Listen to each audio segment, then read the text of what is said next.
Bueno, hemos titulado este programa Quo Vadis Francisco porque estamos observando, como el mundo entero me parece, lo que está sucediendo en el Vaticano con este nuevo pontificado de Francisco, que está tocando temas y situaciones tabú para la Iglesia, o lo que se ha creído tabú hasta la Iglesia, en la Iglesia en estos momentos. Ha anunciado incluso cambios en la curia romana, ha emitido opiniones críticas y muy críticas sobre la curia romana. Acaba de dar una entrevista en el periódico italiano La República, muy reveladora. Ha dado entrevistas, por ejemplo, a la revista de los jesuitas, también muy interesante, sobre lo que piensa y lo que uno espera haga precisamente sobre los grandes temas del mundo moderno y la Iglesia Católica, con un pontificado como el de Francisco. ¿A dónde va Francisco?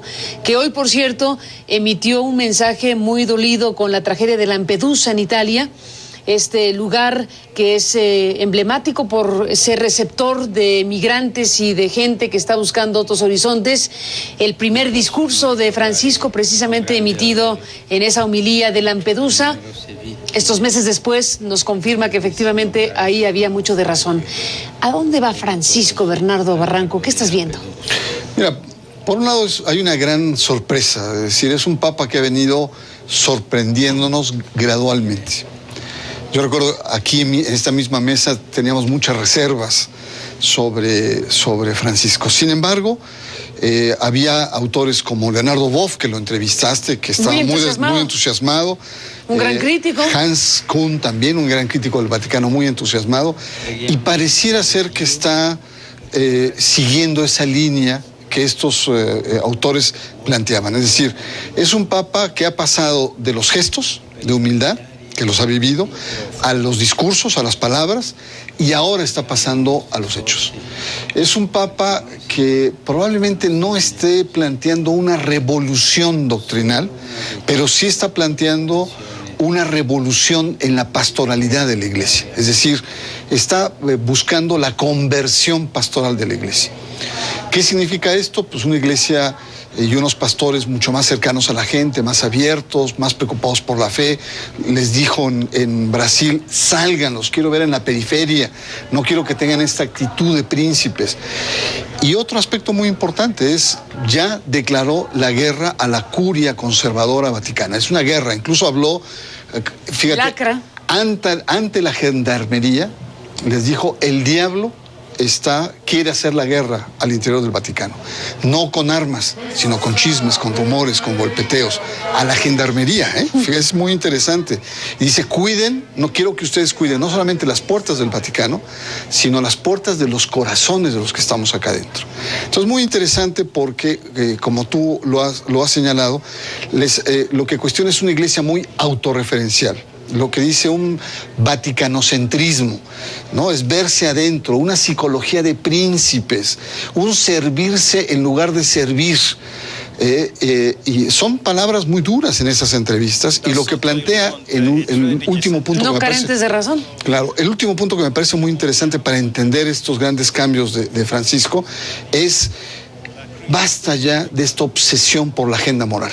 El aborto, el tema de la mujer, los homosexuales, los divorciados vueltos a casar. No podemos seguir siendo obsesivos con esos temas. El evangelio es mucho más complejo, más abierto, ¿no? Y en tanto él dice, bueno, está el evangelio social, es decir, la justicia, la pobreza, los temas de los derechos humanos, etcétera. Creo que el Papa, más que una gran revolución, se está yendo al centro, es decir, apliquemos el Vaticano II.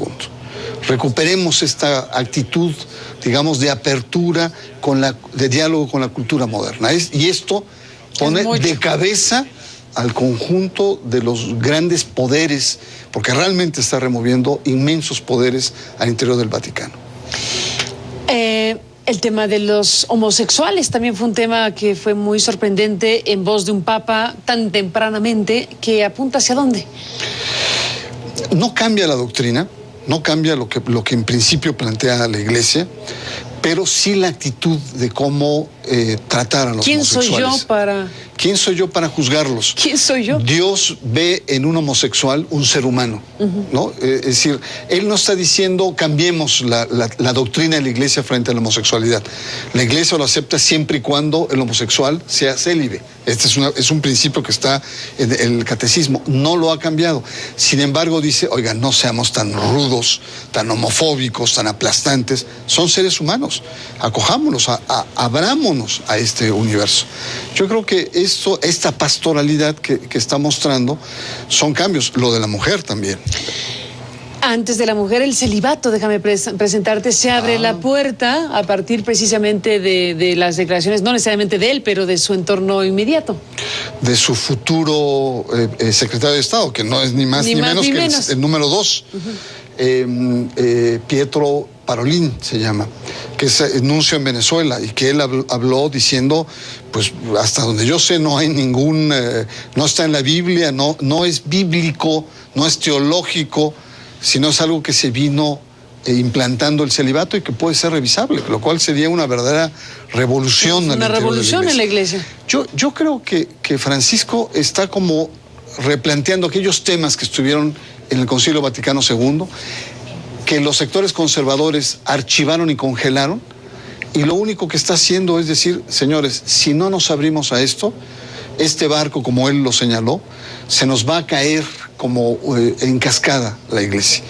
Estamos obligados a abrirnos frente a esto. Ahora, la derecha está realmente colapsada en este momento, ¿no? Está realmente incluso hubo... ¿Y quién es la derecha? Pues son los viejos sectores. Es decir, ¿La curia específicamente? En la curia hay 3 grandes corrientes, que está el lobby de los gays, ¿no? Que incluso malinterpretaron esta expresión que utilizó el mismo Papa Francisco. Está el grupo de los cuervos, que es Angelo Sodano y todo ese grupo, los cuervos le llaman. Y está, digamos, que está ya de salida, que es dolido, por cierto. Y es la vieja guardia boitiliana, por así decirlo. Y está el ala cortesana de Benedicto XVI en torno a Bertone.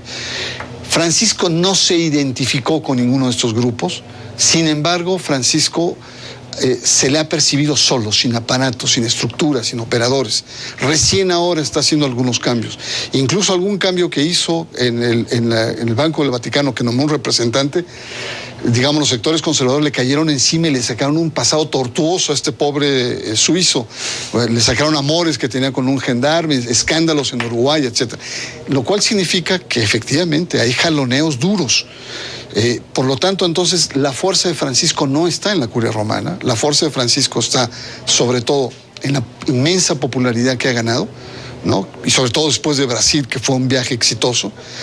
Y muy impresionante. En los sectores, hay sectores muy importantes de los cardenales que afuera le están apoyando para esta reforma a la curia. Entonces, es muy curioso. Recién está construyendo una estructura propia, a todas las estructuras anteriores las tiene encima, preocupadas, y tiene sectores, sobre todo cardenalicios, y sobre todo el episcopado alemán, francés y el episcopado norteamericano que le apoyan, y sobre todo su inmensa popularidad, que esto es muy interesante, digamos, ha calado bien, es una persona que es aceptable como una persona honesta, sincera, evangélica, etcétera, ¿no? Bernardo Barranco, déjame hacer un alto en la conversación para hacer un corte y regresamos precisamente en esta revisión, en este análisis sobre estos primeros momentos de un pontificado que, bueno, pues está dando muestras de que va a mover cosas importantes, que está moviendo cosas importantes, que está tocando asuntos de gran relevancia para la Iglesia y para las sociedades. Y bueno, pues después de la pausa retomemos el hilo, volvemos con Bernardo Barranco.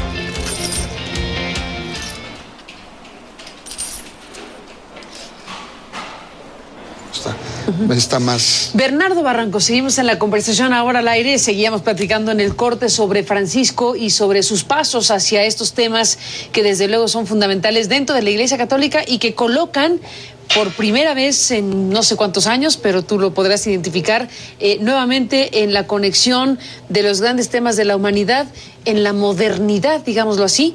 Y ya hablamos de varios ángulos que tienen que ver con los gestos primero, las palabras dijiste, y luego los hechos. Y los temas, las mujeres, los mensajes en la fase gestos palabras, ha dicho discursos importantes. ¿Y qué supones que hará en los hechos, utilizando tu propia herramienta de análisis? Bueno, también aquí era un tema, el tema de la mujer, como sellado, como clausurado. ¿Era, dices? Sí, porque el Papa lo ha reabierto. Es decir, la mujer no tiene lugar en la estructura religiosa de manera preponderante. Llámese sacerdocio y otras formas. Sin embargo, el Papa, en su actitud, lo que ha planteado es una apertura y está llamando a construir una teología de la mujer profunda. Algunas feministas se sintieron medio ofendidas diciendo, pues llevamos 40 años reflexionando el tema de la mujer. Pero el Papa ha vuelto frente al tema diciendo que incluso las mujeres en la época de Jesús eran más importantes que los apóstoles y que los propios obispos. Y en ese sentido creo que abre un camino, al grado que hay un debate en este momento en Roma sobre, ante la imposibilidad que tiene el Papa de ordenar por derecho canónico mujeres en términos sacerdotes, pero nadie impide que pueda crear cardenales. Entonces, este es hay incluso teólogas feministas, gente que ha estado, tiene un doble filón, porque uno es un poco provocar, digamos, una postura polar que, digamos, cause resquemor incluso en los sectores moderados, pero otra es abrir puertas de algo verdaderamente novedoso, ¿sí? Porque nada impide que el Papa pueda crear una figura de una mujer cardenal. Y esto está abriendo una discusión que hace, no años, hace 5 meses era impensable en el Vaticano. Impensable, supongo. A ver, hay dos posibilidades. Que sea un rumor esparcido con ganas de comprometerlo con una parte de la curia y de la Iglesia Católica, o la idea de que a lo mejor esté pensando hacer una cosa así. Cualquiera de las dos abre la puerta al tema. Y supongamos que decide hacerlo, por una razón o por la otra. Lo podría hacer bajo... ¿Y qué pasaría con la Iglesia? Incluso podría hacerlo bajo la figura de impectore, es decir, crear una mujer cardenal de manera secreta, como ha hecho con algunos cardenales en China. ¿Y para que no se sepa? Como un símbolo, sobre todo en términos, digamos, religiosos, en términos espirituales. Funcionaría en donde solamente 2 personas sabrían que existe. ¿El Papa y ella? El Papa y ella, y al cabo del tiempo quedaría registrado diciendo que es un signo. Muy tardado y muy complejo. ¿Y por qué no directo el asunto si se trata de abrir la presencia de las mujeres en la Iglesia, en las estructuras precisamente de la propia Iglesia? Para algunos es un tema de un Concilio Vaticano III, que el Papa no tendría. ¿No alcanzaría? No alcanzaría. ¿El camino de Francisco no alcanzaría para eso? No alcanzaría, pero probablemente es un tema pronto para saberlo. Dependería también mucho cómo se dan los debates, cómo va avanzando este debate, pero digamos, lo novedoso es que está sobre la mesa. Hace 5 meses era imposible pensar siquiera el asomarnos a un tema tan, digamos, llamativo como sería una mujer cardenal, una mujer que significaría que podría estar eligiendo al próximo Papa, que podía estar asesorando pues francamente al Papa. Ya se tardaron muchísimo, como has de imaginar que lo pienso, ¿no? Desde luego es un tema que coloca a la Iglesia en un desfase absoluto de la modernidad, pero bueno, estamos hablando de estos elementos que dan cuerpo y gobierno a una estructura tan relevante para el mundo como la Iglesia Católica. Acaba de hacer el nombramiento de un grupo de cardenales que están encargados de hacer ¿qué? Bueno, ha habido solamente 2 nombramientos. Bueno, no, perdón. Adentro de la estructura ha hecho muy pocos cambios. Solamente ha sido 2, uno para el clero, otro para el sínodo y su número 2, el actual nuncio en Venezuela. Son los cambios más relevantes en la estructura del Vaticano. Sin embargo, hay una comisión de 8 cardenales de diferentes partes del mundo que le están asesorando sobre la reforma de la curia. Es un compromiso, que lo dijo en una de esas entrevistas, es un compromiso que asumió frente a los cardenales que lo eligieron Papa, reformar la curia. Estos, a su vez, en estos meses, estuvieron consultando a los diferentes episcopados, a expertos, a teólogos, y traen un conjunto de propuestas. Del 1 al día 3, es decir, al día de hoy, estuvieron planteando esas propuestas sobre la mesa. Son muchas, de diferente índole. Entonces, está en un primer momento en donde viene una especie como de cascada de propuestas. El Papa digamos, las va a procesar, va a tener un equipo para procesarlas, y es un grupo que va a continuar. Yo no sé si hay algún pronunciamiento o algo, probablemente mañana lo podremos ver. Hoy es el último día para recibir. Hoy fue el último día, a esta hora ya están en madrugada, sí. En Roma, está por amanecer. Entonces, probablemente haya un comunicado, pero es un grupo que va a continuar reflexionando. ¿Cuántos cardenales son? 8 cardenales. Y hay 3 de América, uno de Boston, está un cardenal de Chile, Maradiaga de Honduras, hay un asiático, un africano y hay un italiano, que fue el antiguo nuncio Giuseppe Bertello. O sea, eso es un grupo de gente de confianza, que tiene confianza el Papa. Y es interesante porque pues, la expectativa y la atención está ahí presente, ¿no? Hay actividades de la Iglesia que en los últimos años han sido motivo de mucho escándalo, desde el tema de la pederastia clerical, por supuesto, hasta el tema de las finanzas del Vaticano. En esos rangos es en esos espacios es donde más escándalo ha habido. Déjame hacer una pausa y te propongo que hablemos de ello. Perfecto. Volvemos.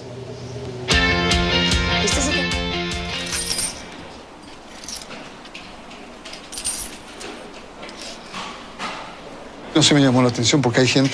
Bueno, entramos, Bernardo, en la parte final del programa, se acabó el tiempo, pero yo te planteaba 2 ángulos de abordaje sobre el tema del Vaticano, de Francisco, a dónde va este Papa y qué cosas están sucediendo y podrían suceder. Y yo decía, en los últimos años la Iglesia Católica ha tenido 2 frentes muy amplios de escándalo y de discusión. El tema relacionado con la pederastia clerical, desde luego los abusos masivos que se registraron en diferentes partes del mundo y que han sido procesados en algunos lados y en otros no. La respuesta institucional a esos temas de la Iglesia es parte de su desgaste, lo sabemos. Y el otro tema tiene que ver con el dinero y los escándalos en las finanzas vaticanas. Este asunto... ¿qué crees que suceda con estas cosas que son de primera importancia para millones de personas? Bueno, sobre el segundo tema, que es la transparencia, el manejo de las finanzas, el Papa dijo que tenía que haber rendición de cuentas. Y ya hubo un dictamen en donde hubo un 22% de incremento en las utilidades del Banco Vaticano, alrededor de 85 millones de euros, lo cual ya es un avance, porque esto es como la Basílica de Guadalupe, no sabe cuánto entra, ni mucho menos cómo sale. Como la Basílica de Guadalupe. La Basílica es un misterio. ¿Tú crees? Bueno, un techado de transparencia, el manejo de las finanzas. Y en el segundo tema, lo que planteó hoy precisamente es la necesidad de descentralizar los juicios. Es decir, todo está centralizado en la Sagrada Congregación de la Fe, donde estaba Ratzinger, y pasan de manera muy lenta, ¿no? Hablaron de 4,000 casos que no sé cuántos años han resuelto en un 80%, lo cual también suena como muchísimo, suena, ¿no? alto en función de las experiencias Habría previas. que ver las velocidades, los tiempos, etcétera, pero el Papa está proponiendo crear estructuras descentralizadas para enfrentar esta lacra que efectivamente es. Y luego hay otros temas que están ahí, que están planteándose. El tema de la apertura en la teología de la liberación. Se reunió con Gustavo Gutiérrez, que es un tema igualmente importante. Hay que ver la continuidad en el tema de la mujer. Yo creo que no hay que perder la vista sobre el tema de la mujer. Y está también el otro tema que habría que precisarlo mucho más, y es el cómo van a hacer no solamente los cambios al interior del Vaticano, sino cómo va a operativizar el que la Iglesia no se absolutice, no se obsesione con su agenda moral y que se abra. Te pongo el ejemplo del caso mexicano. El caso mexicano es una iglesia muy subsidiaria, muy manejada, muy controlada por el Vaticano históricamente. El Papa dice, tenemos que estar más cerca de la gente, más pastorales, más próximos, etcétera.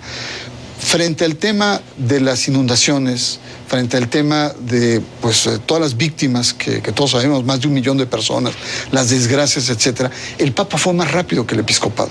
El Papa inmediatamente a los 2 días, antes dio solidaridad y después sí. La pregunta es, ¿qué ha hecho el episcopado? yo sé que tiene una estructura ha hecho casi nada o muy poco para la estructura que tiene.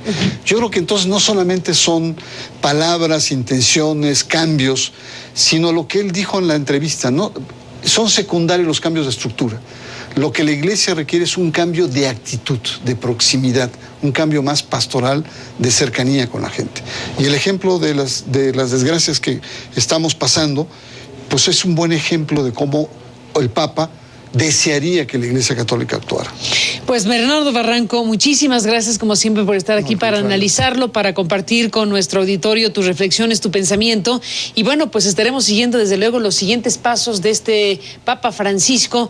¿Le colocarías la palabra revolucionario o es muy temprano para ello? Muy temprano. Es temprano, pero sin duda está simbrando la estructura de la Iglesia en todos los órdenes. Entonces, probablemente revolucionar en el sentido tradicional del término, pero sí está creando mucho ruido, y creo que si sigue así, pues va a tener que tener su propio batallón al interior del Vaticano, porque no son pocos los intereses que está removiendo y que está provocando. Pues estaremos al pendiente siguiendo este proceso que se da a raíz de la llegada de Francisco. Para cerrar, ¿qué sucede con Benedicto XVI?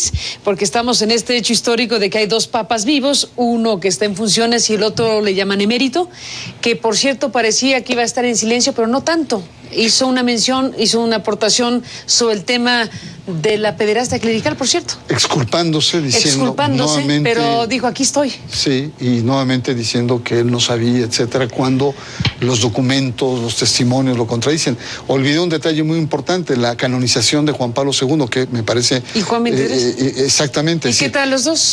Para evitar, porque es el símbolo del conservadurismo, y para evitar un contrapeso como Juan XXIII, el Papa bueno. Interesante el tema. Gracias, Bernardo. Con esto nos vamos hasta la próxima. Y a usted, gracias. Pásela bien. Gracias por acompañarnos y hasta mañana. Ese era un súper tema.